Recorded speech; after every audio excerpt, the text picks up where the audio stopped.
Welcome to the Bag Maker's Workroom. I am Chris with Simply Classic, and today is Thursday, April 10th, 2025.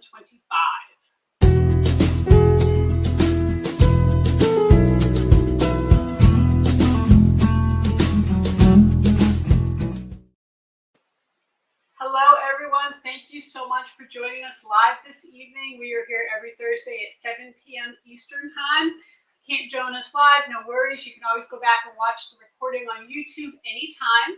Make sure that you subscribe, hit the bell icon so you can be notified of any new videos that I post and when we go live. So I want to start to talk to you tonight while we wait for people to get on about some of our craziness around here. We had some excitement this week. And one of the things that happened is a few nights ago, my husband and I were sitting watching TV. It's about 9:30 at night, maybe a little before. And all of a sudden, it sounded like we were being invaded. There was a loud bang, boom, and the whole house just shook. And we were like, oh my God, what is that? That's crazy. And so I went onto Facebook, and because our community is fairly small, and we have a little Facebook community, and of course everybody's saying, oh my gosh, did you feel that? Did you feel that? And of course everybody did. And about 10 minutes later, it happened again. The second one was louder, and it was more violent. It was really weird. And we just couldn't believe. I mean, at that point, we were getting a little worried, thinking, are we getting invaded? Is some bombs dropping somewhere? It was very strange. Well, that was the last time we felt it. A couple days go by, and we found out that we had an earthquake. So we had 2 earthquakes that night. The epicenter was only like a mile from our house, and they were, I think it was like 2 on the Richter scale. And so we thought, oh my gosh, that's crazy. So first we had a hurricane, which we are 500 miles away from the coast. We should not be affected by hurricanes. Then we have 2 snowfalls, which it doesn't snow in Georgia, middle Georgia where we are, but it did twice this year. And now we have earthquakes. So I'm not sure what's going on around here. But would you believe night before last, we had 3 more earthquakes? And this time we knew what they were. But it is the strangest thing. So that's excitement in Georgia. I don't know what's going on, but it's craziness around here. And we're just, trying to figure it out. Interesting. So I hope none of you have been in a real earthquake like that did some damage, because, wow, it was really, I didn't know they could be as loud as they were. That was the thing that was the weirdest. So anyway. Also want to mention that this is Masters Week in Augusta. So if you are a golf fan, then you, I'm sure, know all about the Masters. Got my little Masters shirt on. And it is obviously a beautiful time here in Augusta, minus the earthquakes. The flowers are blooming. We have azaleas, we have dogwoods, we have all kinds of cool things going on. Of course, we have a lot of people in town from all over the world. And so, yeah, it's been an interesting week, to say the least. So I want to say hi to Dale Ward. Howdy from Texas. Hello to you. Hi, Margie. It's good to see you. I haven't seen you around in a while, so good evening from Rhode Island. And then DJ is here from Tennessee. And actually, DJ is in our band class that we are on just about done. I think Monday will be the last day. And also met DJ in Tennessee a couple times when we taught up there. So thank you for joining us. We appreciate it. So our theme tonight is elevated tote bags, and here's what we have planned. So first, we're going to share some updates in the Simply Classic Scoop. Then we're going to talk about our featured product, which is the Leah pattern, which is what you see right here. I'm going to show you some recommendations for some leather, faux leather, and lining that pair nicely together. We're then going to talk about some sophisticated tote bags and give you a little inspiration. We're going to feature our customers' bags in Artistry Avenue. And then at the end, we're going to do a little Q&A and a pattern giveaway. So if you have any questions during the live stream, please ask them in the chat. If I can't get to them right away, we'll save them for our Q&A episode at the end. Okay, we're going to start out with the Simply Classic Scoop. And this is where we talk about what's going on behind the scenes, events that we're going to be at, and different things we have going on. And of course, the first thing we want to remind you about is Sacramento. We will be there September 12th through 14th, teaching 4 different classes, 3 of which are my patterns, and 1 is a pattern by Purse Crafters. And if you want more information on that, go ahead and check out the link in the description below. Tickets and classes are on sale now. The other thing I want to remind you about is that we are having a couple of spring sew-alongs, and the first one is tomorrow. It is for the Simply Classic Clutch, and it will be at 1 p.m. Eastern Time, 10 a.m. Pacific Time. It is free, and it's going to be on YouTube. It's open to anyone, and the link is below. The Simply Classic Clutch is a quilting clutch, and we really recommend you use Italian leather for this. If you've never worked with leather before, it's really a great way to start. It's also great if you are a quilter because it kind of marries the two, bag making and quilting, and it really gives you an introduction, a great introduction to it. I'm going to be making mine out of black Italian leather, and I'm going to be using my domestic Bernette machine while we do it. You can buy the PDF pattern on our website and just work with whatever material you have, whether it's leather, faux leather, does not matter. I actually had someone ask me earlier this week if they had to quilt it. And of course, no, you don't. She's going to use, I think, a crocodile, and she's just going to make the pouch itself or the clutch itself. So it's really a great bag for if you're going to a wedding or something. Of course, it's starting to be wedding season this spring. It's great to take along and just keep your essentials in. You're going to need to prep your materials ahead of time. So if you'd like to join us, get the pattern. If you don't have it already, go ahead and cut everything out. Make sure that your foam is adhered to your leather or faux leather, and you can just use some 505 spray or something like that with it to get that done. And then make sure your woven interfacing is adhered to your lining. And pretty much when we start, we're going to get going.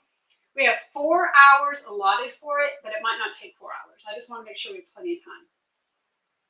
The next one we're going to do is the Sienna, and it is on April 22nd at 1 p.m. Eastern Time and 10 a.m. Pacific Time. We're going to do this one a little bit different. It is a little bit more of an intense bag, so we're going to do it on Zoom, and it's going to be a private Zoom session. It's $29.99. It does include the PDF version of the Sienna, so if you go online and you buy it, you're going to automatically get the PDF version of the Sienna. We will send you the Zoom link before the sew-along, so it's going to come later. But, you don't have to have your camera on if you don't want to. I know some people aren't comfortable with that, but we encourage you to do that. And, if we can all see each other and kind of talk to each other, I think it's going to be fun. It'll be like we're all sitting sewing together. We're also going to do some giveaways during that particular sew-along. And I'm going to say we did have a small issue at checkout today. A couple people or somebody tried to check out, had a problem, but we have it fixed. So if you went on originally and saw some craziness, we have it fixed now. So we apologize for that. The Sienna has 3 size options, small, medium, large. I'm going to be making a medium out of burgundy faux leather. And I'm actually going to do that one probably on my cylinder arm machine. So I'm going to try, I've got 3 different machines here. I'm going to try to use different machines for sew-along so you can see how they all work. You're going to have to prep, same thing as for the Simply Classic Clutch. You're going to have to make sure everything's prepped, meaning all your pattern pieces are cut out. You're going to have to make sure that your stabilizers adhered to your leather or faux leather. And then, of course, your woven interfacing is adhered to your lining. So the other thing we want to tell you about is that we do have some faux leather mystery boxes available. The box includes 6 rolls of not exactly perfect faux leather for $75, and that's 40 to 50% off of retail prices. So where this comes from is whenever we get a new shipment of faux leather, we do a quality check on every single piece. So we are looking at the front, we're looking at the back, we're looking to see if for some reason that piece of faux leather does not meet our quality control standards. If it doesn't, for whatever reason, we pull it out and it goes into one of these mystery boxes. 90% of the faux leather is usable. It might just have like a little blemish or a little cut on it. It's not anything that is that drastic. We just can't, in good conscience, sell it as a full price, good piece of faux leather. Okay, fair enough. But you get one of these boxes and you're going to have a lot of good stuff in there. So we highly recommend you do that and go ahead and build up your stash. So next we are going to talk about our featured product. And if you've been following along, you know that every week we feature a discounted pattern of the week. So this Thursday, we're putting up the Leah, and every week it's the pattern's on sale for $12.49. So that's going to be the Leah, which is this pattern here, $12.49 this week. So it is a large tote bag. Let me go ahead and grab it. It has a section, a divider for a 40-ounce water bottle. I'm going to hold it up because it is kind of a large bag, because it is a tote bag. So the 40-ounce water bottle fits easily in here without having to unzip or undo anything. We're going to go to the overhead so you can see the inside, because that's kind of the best part. Okay, so here is the Leah. It is again, a tote bag. You can see here the water bottle, and it is divided. Okay, so you can see that this is a totally separate section. Your water bottle is not going to tip over, and this is a great big water bottle. Inside here, you actually have another section that you've got of course, zipper pocket on one side. You have a divided slip pocket on the other. This is our crossbody strap. Okay, it does come with a crossbody strap option. And then, of course, we have a key fob in here, and it will hold all of your essentials. The Leah measures 15 inches across, so it is a larger bag. It is 11 inches high, and it is 4.5 inches deep. Now, the thing that I love so much about this Leah is so many of you have made it into different things. And we're going to see some of that in Artistry Avenue, where some people have done something different. The section where you can actually put your good stuff, right, all of your essentials, your wallet, etc., is 11 inches wide. So some people have turned it into a computer bag. They've left out the section for the water bottle and just made the whole thing a big computer bag. Other people have made it into a camera bag where they actually keep the water bottle section, but they put their camera lens down in that section, and then they put the camera in the other. It is just, there's so much you can do with it, and that's what I love. You know, I love it when you have patterns. It can be made from cotton or cotton canvas, faux leather, or leather. This one's actually made of leather, and we do have kits, leather kits available for this if you'd like to do this. It is linked in the description below. And then, of course, we have hardware kits for the Leah and bronze, nickel, and gunmetal. Those are 10% off this week. So, good stuff. I also want to tell you about a couple of new products we got in the shop this week. And so we're going to go to the overhead so I can show you what those are. The first one is, I told you, I think last week, that we were expecting hole punches in, and we actually got them in. So we have two different hole punches. I'm going to zoom in just a little bit so you can maybe see it a little bit better. This is a 13 millimeter hole punch, and I know it's kind of hard to see, but it does have the measurement on here, and I really like that because a lot of times I have hole punches that don't have that, and then I can never remember what size they are. So I have 13 millimeters half inch. So these work great with our pressing grommets and our new magnetic snaps that we showed you last week. It punches the hole perfect for those, and you can go ahead and set the grommet with a magnetic snap. The other one that we have is a 3.5 millimeter, which is about 1/8 of an inch. These are perfect for grommets, rivets, or anything, you know, of the like that you may need. So it's just really a common size, and it's a great thing to have. The other thing that I want to tell you about that we started carrying is the Olfa art knife. Now, if you remember a while back, we had some Zoid, which I love Zoid, but unfortunately Zoid is no longer around. I guess they went out of business or they sold, but we can't get Zoid knives anymore.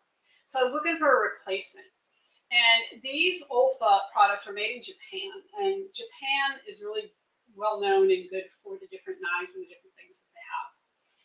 What we sell actually comes with 4 replacement blades. The replacement blades are basically 3 different kinds of blades. Okay, you've got 2 of the kind of what I call a regular blade. You've got one of the kind of a curved blade, and then you have one of more of a straight blade. So all that comes here in this kit. And the blades have got this little compartment that you can stick them in. Okay. What I really like about this is kind of like the Zoid. It has a rubber grip, of course, a cap on it. And then to change the blade, all you have to do is untwist.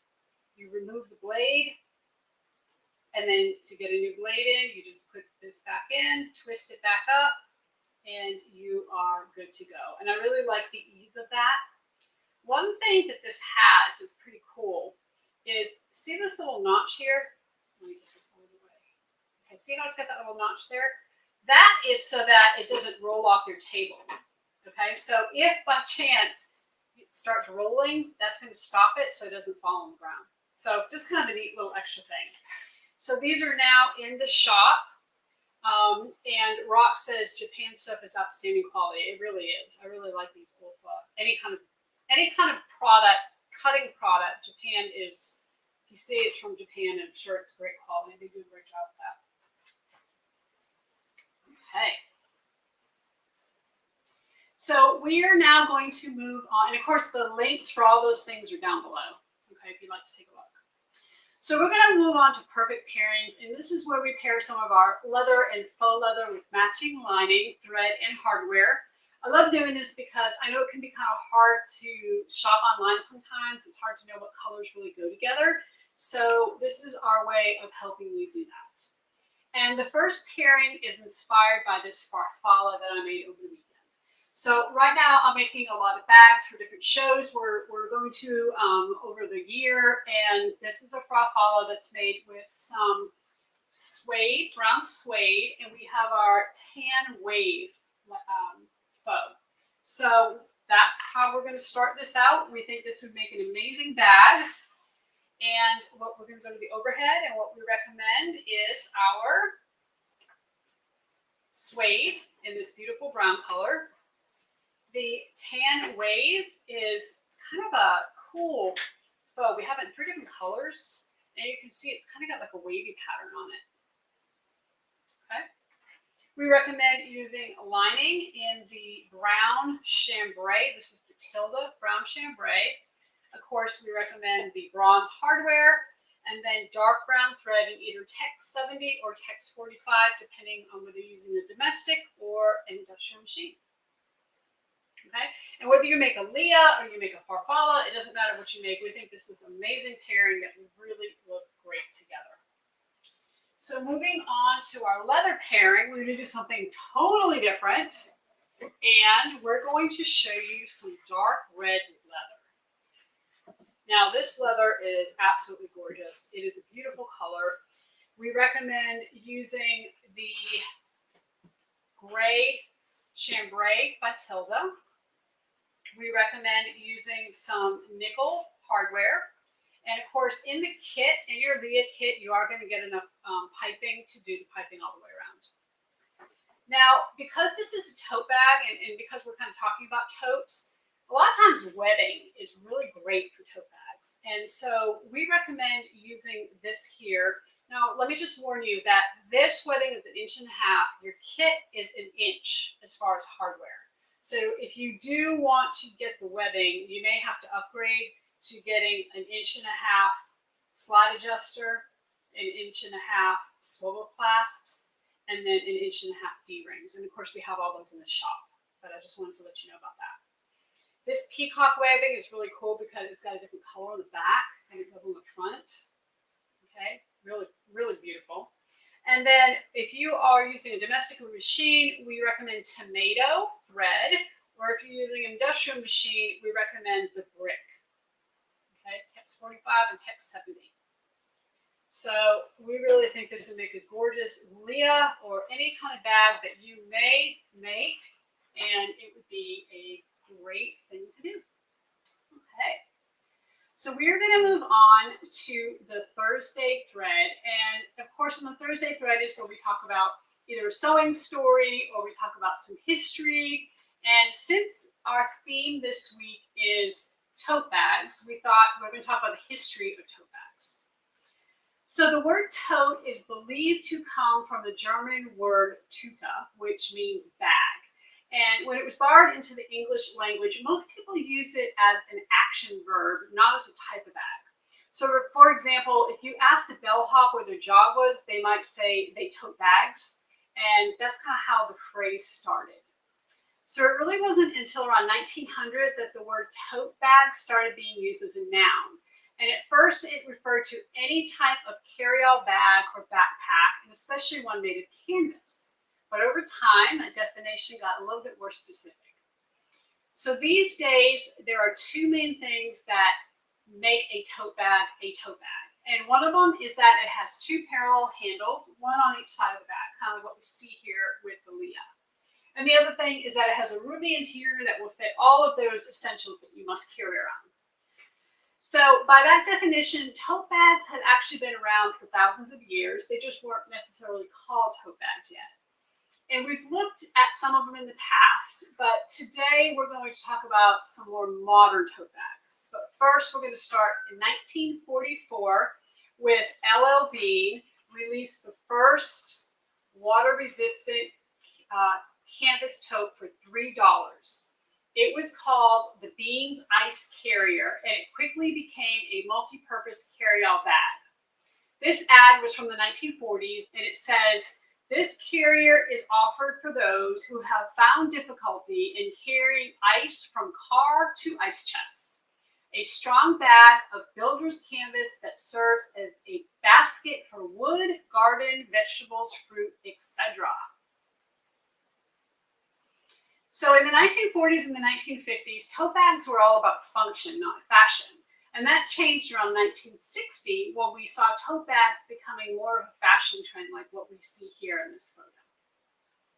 One of the reasons why they got so popular was because they gave women a shoe break. And what that meant was in the US, a lot of women were joining the workforce for the first time. They were wearing heels or pumps to work. And what the tote bags did was allow them to carry their flats or their low heels so that when they were, sitting at their desk or whenever they could change out of their pumps and into their flats, and they were just able to kind of carry those conveniently in their bag, and it worked out well for their feet. So one of the most notable designer tote bags from the 1960s was called Coach's Cash and Carry Tote. And it was created by the American fashion designer Bonnie Cashin. It was made of leather, so that was a little bit more sophisticated than a traditional canvas tote. Now, I want you to look at this for just a second. You can see when we looked at it, we were really interested in the handles. The handles are so thin. We thought, my gosh, if somebody puts too much in this, what's going to happen? We wondered. It just seems like they were very, very thin. The other thing is, look at the feet on this thing. It's really nice because it definitely sits up off the ground, but it almost looks like it has wheels. Those feet are really tall. So anyway, a couple interesting points. In the 1960s, L.L. Bean relaunched their famous ice carrier tote. They renamed it the Boat and Tote, and they added a colorful trim to make it more attractive. In 1980s, businesses realized that bags were a really great opportunity for advertising. So they were cheap to produce, and it was just a really great opportunity. So the Strand bookstore in New York City is credited with starting the trend of branded totes. They were not the first ones to do it, but they were one of the most successful at doing it. And the same way people carried an expensive leather bag with a designer logo, people started carrying these affordable canvas totes with the logo of their favorite local business. So I think a lot of people, like these days, I know in our CPA firm, we used to give these away. It's kind of like a little advertising thing. And I used to use them to go to the grocery store. So they work out well. Now, in the early 1990s, IKEA introduced the Fracta tote in their stores. And I'm sure you've seen it before. This is their signature blue shopping bag that can carry up to 30 pounds. And a fun fact, Fracta is Swedish for freight. So the Fracta cost just 99 cents, and believe it or not, it turned into a fashion trend in the 90s. After IKEA's success, more stores started offering reusable shopping bags in the 90s and the early 2000s. Now, it became so iconic that IKEA actually collaborated with some musicians and fashion designers to release premium versions of the Fracta. And here are some examples of that. And I can't help but say it that way. I love that word, Fracta. Now, I'm curious if any of you remember the incident with Balenciaga from 2017. There was a big controversy because they released a new bag that was almost identical to the IKEA bag. It cost over $1,000. And of course, the Balenciaga bag is made of leather and the IKEA bag is made of plastic. But look at this. It's amazing to me how similar they are. It's obvious what Balenciaga did here.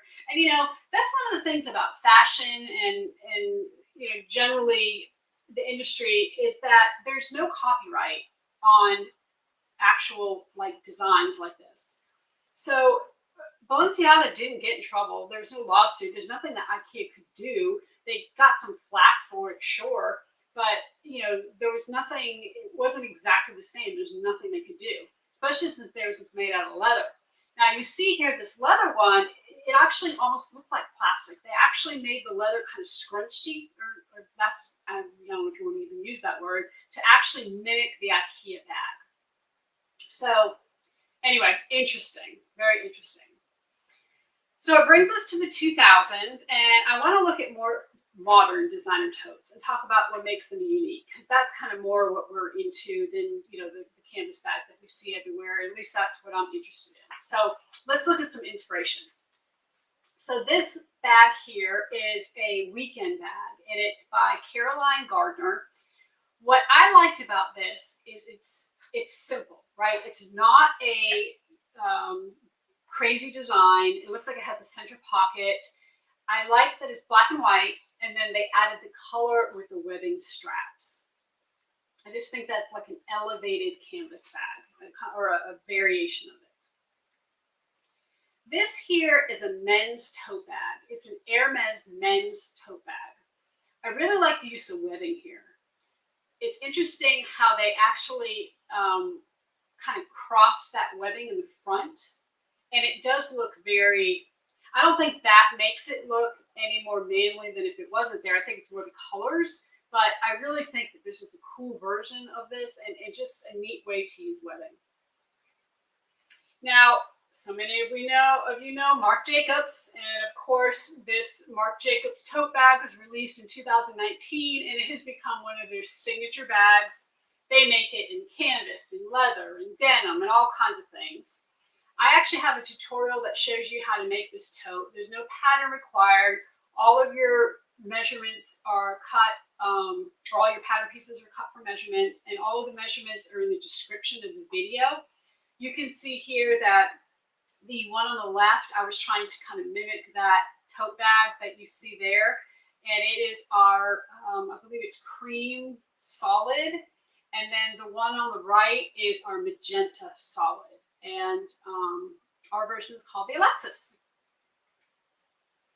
This is a bag from Miu Miu. It is a canvas bag, and it has leather trim on it. And you see a lot of people do this, where they take canvas and they pair it with leather. And I really think that's a very sophisticated look.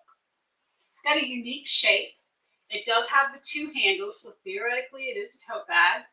But it's kind of a scaled down version, or I guess you could say an upscale version from the typical canvas tote.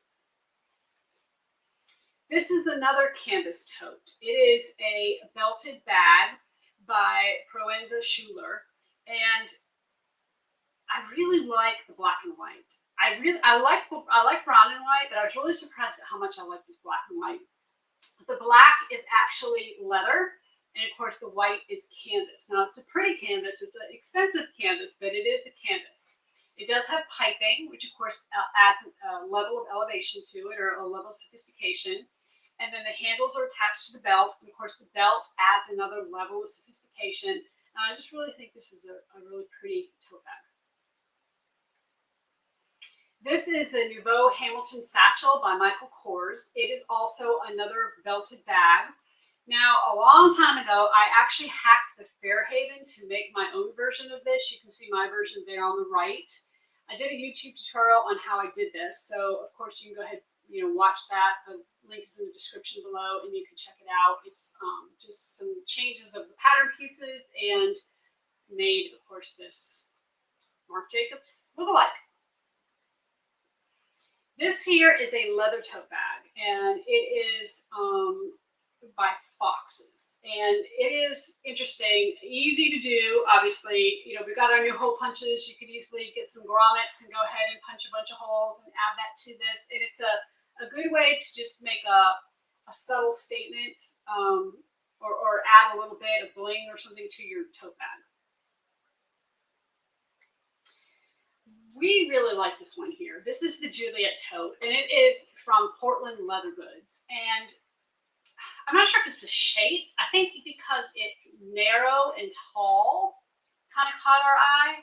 I like the lines on it. Even though it's square, it does look like it has a little bit of a feminine shape because of the angle of the pocket and the angle of the seams. It is just really a pretty bag. I really like this one too. Now, this is a bag by Gianni Bernini, and I'm not a big fan of color blocking. However, I really like this bag. And I think what I like when it comes to color blocking is the more subtle color blocking, kind of like what you see here. So they're all kind of the same general color, tan, cream. And it's a great way to use scraps, right? Anytime you do any kind of color blocking or any kind of piecing on bags, you can certainly go through your scrap pile and see what you have. You could easily recreate this with some of the faux leathers we have. You could either use the tan ostrich or the cream croc stridge for that upper left. You could use, we've got a cream solid or textured you could use. I mean, you could just, or whatever you have. I mean, it just is a great way to give a kind of a regular bag, a simple bag, a little bit of interest. Now, of course, one of the popular bags is this Louis Vuitton Neverfull bag, and it has a very similar shape to the previous bag we just saw, but of course, just because of the materials you use, you can make it look very, very different.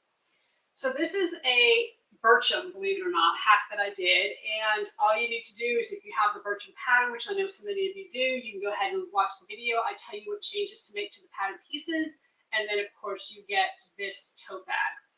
A lot of you have made this, and I really love what you've done with it. I love the faux you've used. I love the way you did it, and you've done a great job. I've left the little ties off mine. Of course, you don't have to do that. You can certainly add those in. But this is a great tote bag, great way to hack and make that Louis Vuitton bag. Here's another example of a tote bag that is color blocked. And again, usually not a big fan of color blocking, but I really like this because, again, it's subtle. So you do have two different colors on here, but they're kind of the same tone. And I really like the way that they actually ran this kind of braid through it. When I looked at it, I thought it was a Saks bag, and then realized, oh, this is a Coach bag. The center seam, you can see the stitches underneath the lace, but it is just to add another element. It's just to add another color in. Also really like the handle that they did on this. I just really think this is a beautiful bag and just another version of a tote bag. Now, Patricia Nash is one of my favorites. And every time I see a Patricia Nash bag, I just really am drawn to it.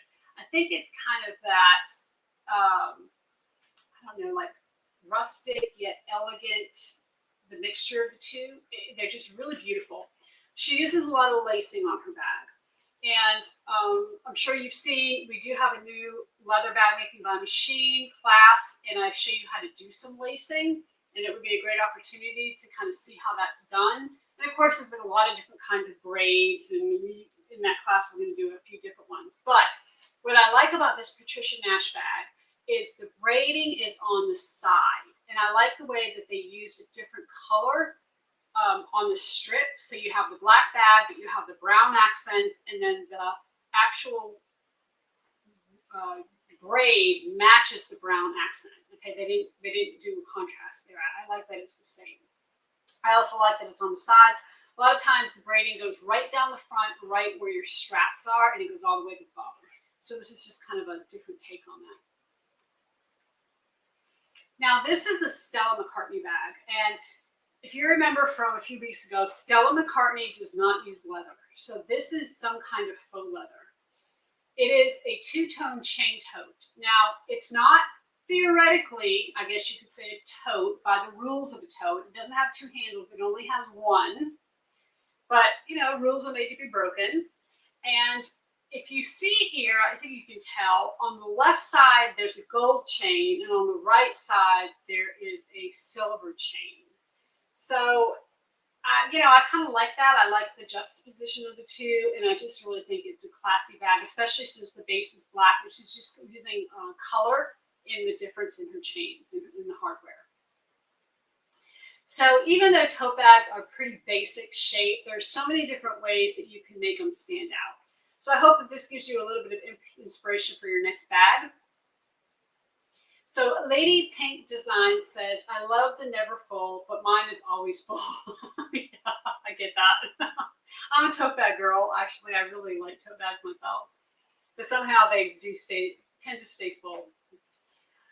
So that also reminds me about hacks. I love it when y'all do hacks. And I just want to give a shout out to Michelle in Australia. She's a customer of mine who does a lot of my hacks. And of course, a lot of you do, but she seems to do every single one. And so she posts them in the Facebook group. And I just want to thank her for checking those out and trying those out. And she does a great job. So thank you so much, Michelle.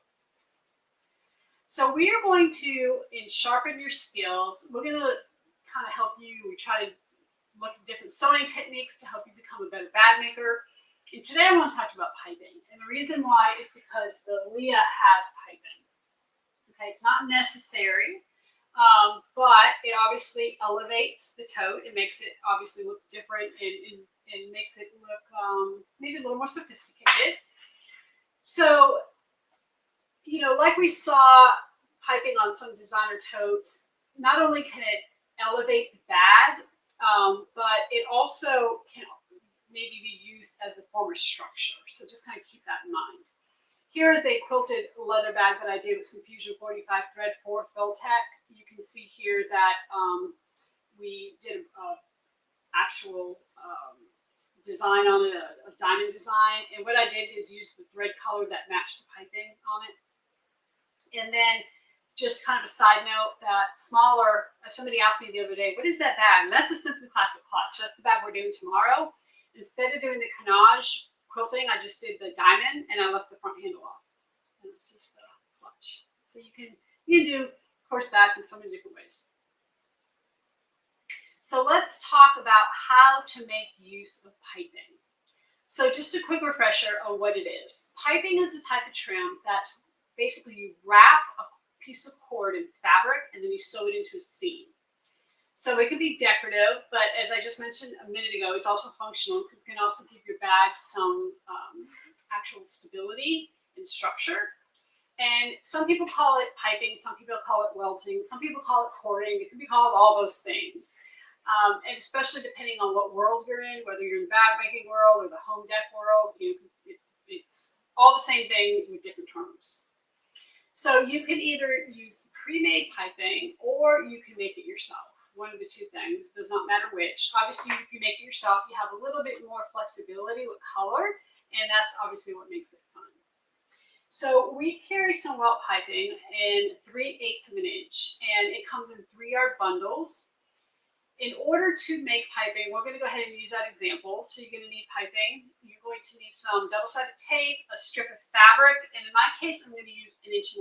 Now, the reason why I'm using 1.5 inches is because my welt piping is 3/8 of an inch. So basically what I do is I take the diameter of the piping, you multiply that times 2, or basically double it, so that's 6/8.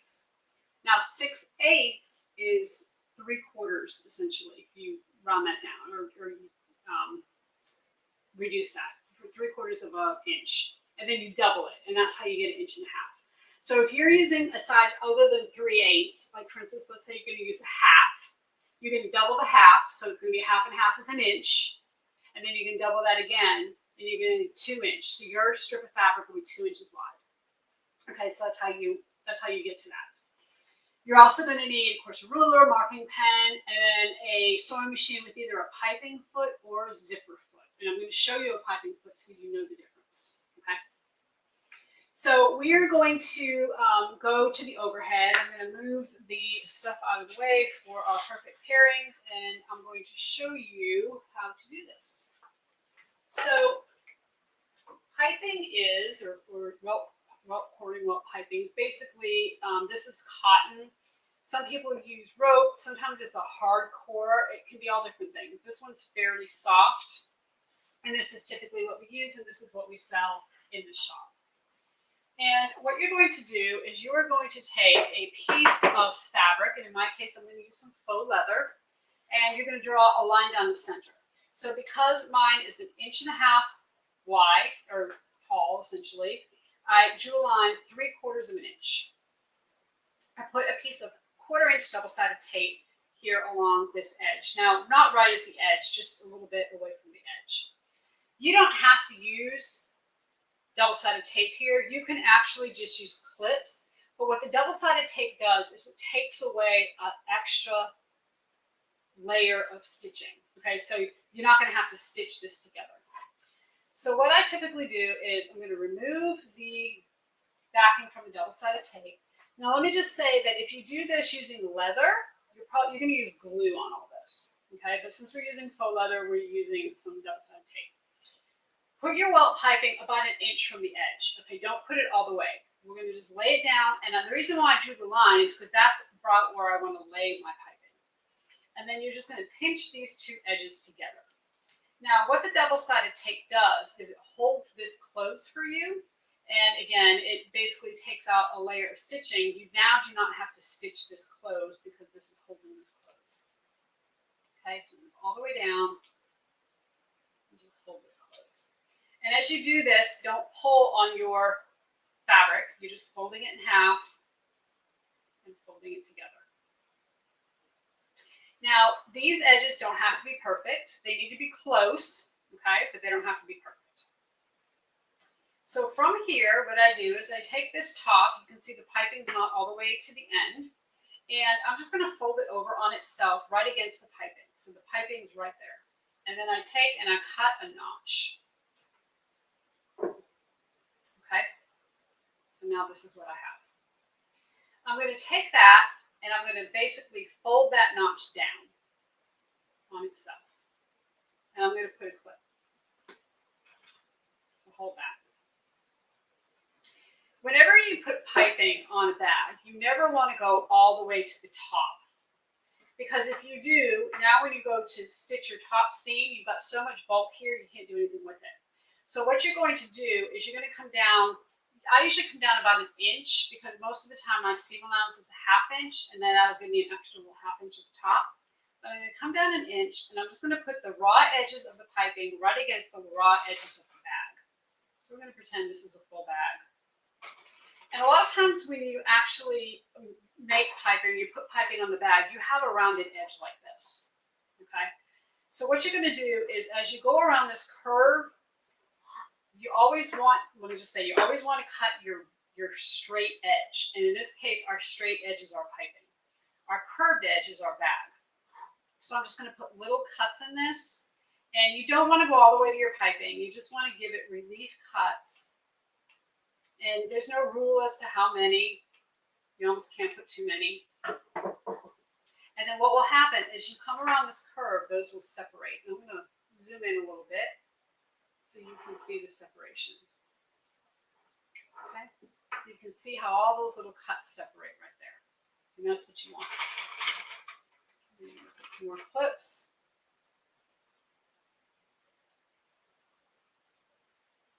Now, a lot of times when you do piping, you're going to see, especially when you're working with faux leather, because it's not as forgiving as real leather, you're going to see a little bit of puckering right in here. That's okay, because what's going to happen is that as you flip this out, that will end up going away. It's just right now you're asking this fabric to bunch up right there, so naturally it's going to want to do that. You can see as I push this down how that's bunching up. At this point, you're going to stitch this on. Now, you do not have to get super close at this point. You can just use your regular foot. You're going to stitch about 1/8 of an inch. You're going to stitch all the way around to the other end. If this were a full bag, which of course it's not, but let's say I want to end my piping right here. What I would do is I would open this up, I'd clip my piping off about an inch from the edge.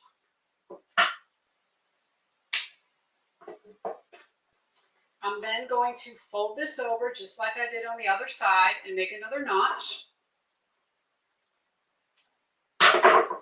And then I'm going to fold this down and clip.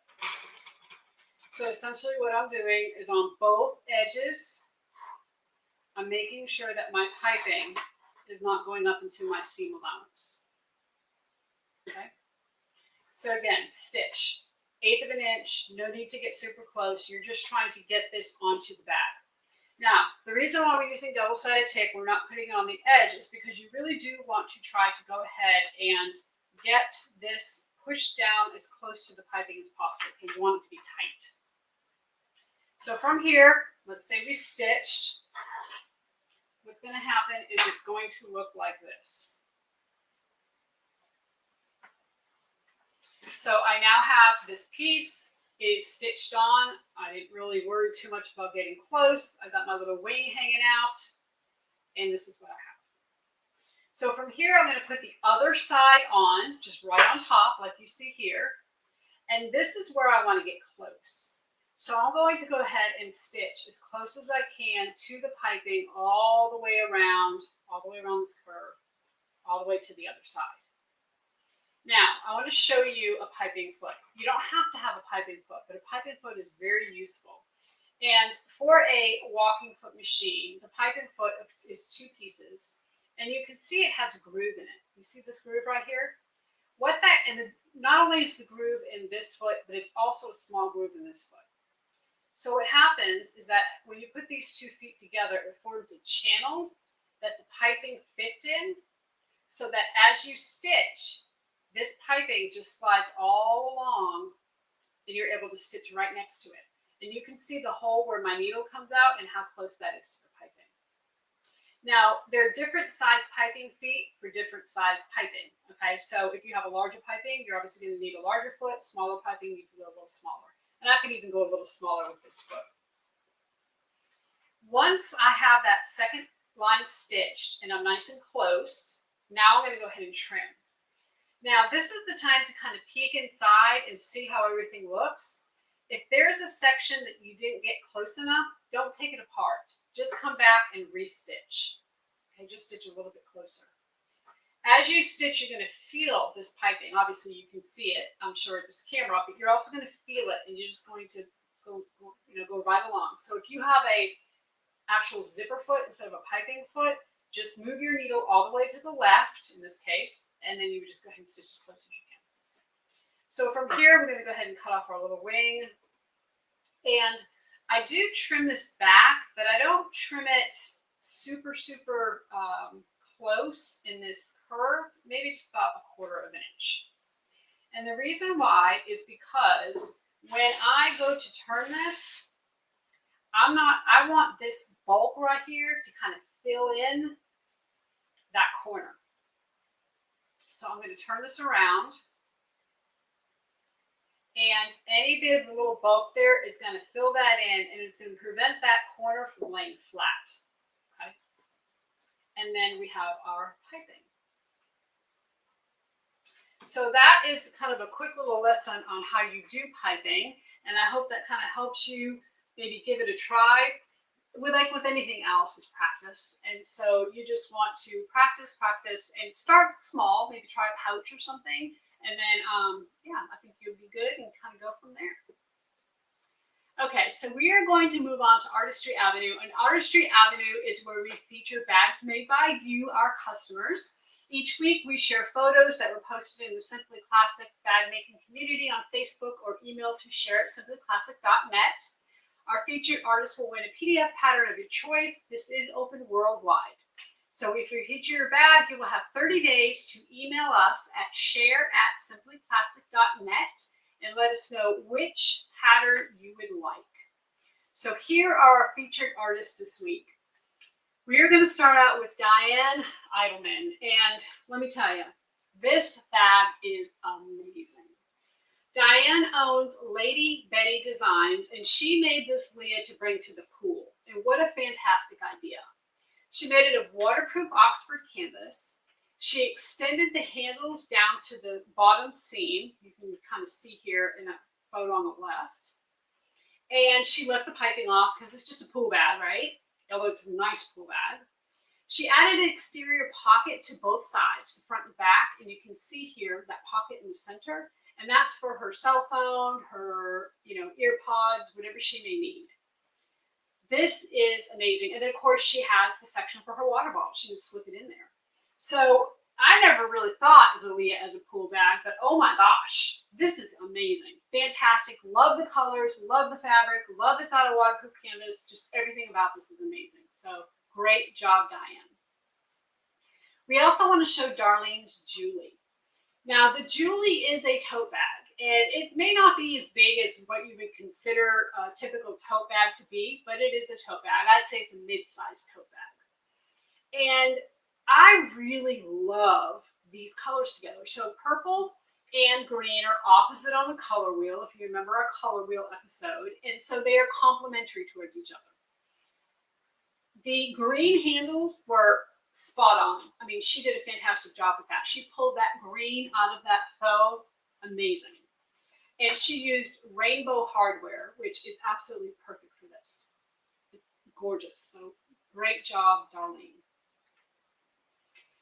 Marianne did a Roseanne. And again, the Roseanne is a tote bag of sorts. It does have a flap, which makes it a little bit different, but she chose to keep the flap off. So she actually chose to make it more like a tote bag. She used our mustard yellow faux croc, and she decided to leave the flap off, and instead she put one of our scroll conchos there in the center. And what a beautiful way to use the scroll concho. It really features it. It's the perfect place for it. Absolutely gorgeous. Great job, Marianne. And then I have to show you this one. This is the Bircham Hack. This is the Neverfull tote that Christine did. And I'm going to tell you, I don't like plaid. However, I now, after seeing this bag, love plaid. This is absolutely gorgeous. She added the ties on the side. She used a beautiful black to contrast. We don't have any plaid faux here in the shop, but after seeing this, we may get some because this is absolutely gorgeous. She did a fantastic job. So excellent, Christine. This is just wonderful. Absolutely love it. Okay, so congratulations to all of our artists. Please email us within 30 days to let us know which pattern you like. Again, it's share@simplyclassic.net. So before we move on to our Q&A, we're going to give away 3 PDF patterns for the Leah. So this is open worldwide. You can be anywhere in the world. We will get you your PDF pattern. All you have to do is enter the word winner in the chat, and we'll have the computer pick 3 winners. So you just need to enter it one time. One time's enough. The computer will pick you up. And this is, again, a PDF download. 1 entry per person, please, just one time. We appreciate you trying, and we hope that you win and are rooting for you. So we are going to see what kind of questions we have. And the first thing I want to say is Mary did ask a question on YouTube. She said, can a heat press be used on cork fabrics? And this is a really good question. I get a lot of questions about heat presses. And the answer is yes. However, just like anything else when you're using heat, you have to be really careful. What I would typically do is take the cork and put the cork face down on the heat press. And then you're going to put your stabilizer with the glue side down. So basically now the glue side of the stabilizer is against the wrong side of the cork. Then you want to put a Teflon sheet, and that's really important. And then you're going to heat press it. Now, you're probably going to do about 300 degrees for maybe 7 or 8 seconds, not super long, and that's going to be enough to hold it. Assuming you have decent, stabilizer, it should be fine. But you can do that with faux leather. I do that with my faux leather all the time, no problem. So, and let me say this, if you ever get a heat press, you will never go back. It is absolutely my favorite tool in my entire workroom is my heat press. It will change your life. So if you have the room for it, I suggest you definitely get it. Okay, we also have Judy. And she asked, will vendors be selling products in Sacramento in September, or is it just classes? So there are going to be vendors there. We are not vending because being in Georgia, having to ship product across the United States is very, it's just not cost effective for us. So we are just going to be teaching classes, but they are going to have a lot of vendors there. And I'm not sure if she has the vendor list posted yet. Check out the Sac Bag and Sew website, and she might already have some posted there. I know she's got some good ones. And actually, I saw some Aliso irons that she's going to be giving away. So there's going to be some good stuff there. So Deborah asked, would love to get some tips on best thread and stitching length to make a bag on my domestic machine to get great stitching. Thanks. So Deborah, you are in luck because last week we went over stitch length and we went into great detail on stitches per inch and exactly how many stitches per inch are good for bags. So if you go back and watch last week's live stream, we have a very detailed section there where we go over all that because that's a really good question. A lot of people ask me that question. Okay, and then Rock says, how do you name your bags, your inspirations? I use lady names that I find pretty. Some of it is that. That's a really good question. So if I make a bag that is inspired by a person that I know, I name the bag after that person.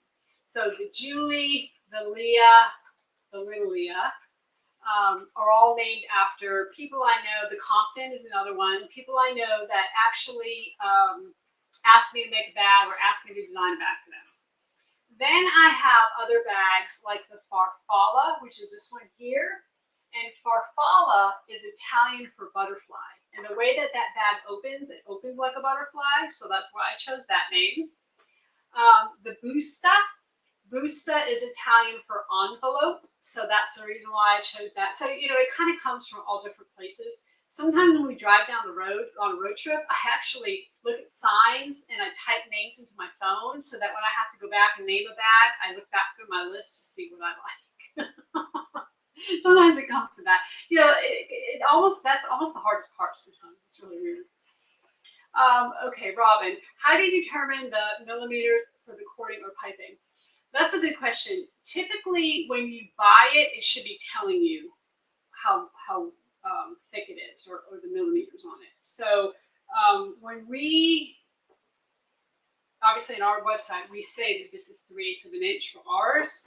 But when a lot of times you buy it, you can buy it on a roll, and it should have that on the top sticker that the roll is on. And it'll tell you that. That's a good question. And then Deborah says, when will you start carrying Decaville? So we actually, this is a good question. We are working with ThermaWeb right now, and we are going to have a whole line of woven interfacing and stabilizers. We already have the woven interfacing figured out. It is going to be a curtain back glue, meaning that there's not just dots on it. It is solid glue. It is amazing. I love it. Absolutely love it. Cannot wait to get it. We actually have a Decaville-like kind of look-alike, I guess you could say. The sample that I got that I worked with, I had Decaville Light in one hand. I had my stuff in the other hand. I couldn't tell the difference. I mean, that's how exact it is. It is, we can't call it Decaville Light, but it's basically Decaville Light. So hopefully we will have that stuff. We're hoping in the next 3 months. Right now we're working on like packaging options and different things, and then you should be able to get everything as far as stabilizers and interfacing from us. So we're really excited about that because I think there's really a lack of that, and they're hard to find, and so we're on it. I hope we can get it sooner than later. So Lisa asked, do you have plans to create a man bag? So I really don't at this point. However, I will say that our quarterly mystery subscription box that we just mailed out, we have a bag that will be released to the public on May 1st. And Lisa, I believe that you received one of those kits. We think that would be a great kind of man bag that you know, it's not like a sling per se, but we felt like it kind of had a masculine feel for it. And we felt like if you made it out of some brown leather or maybe a mix of light brown and dark brown, it could almost kind of have a masculine feel, almost like a little masculine messenger bag kind of.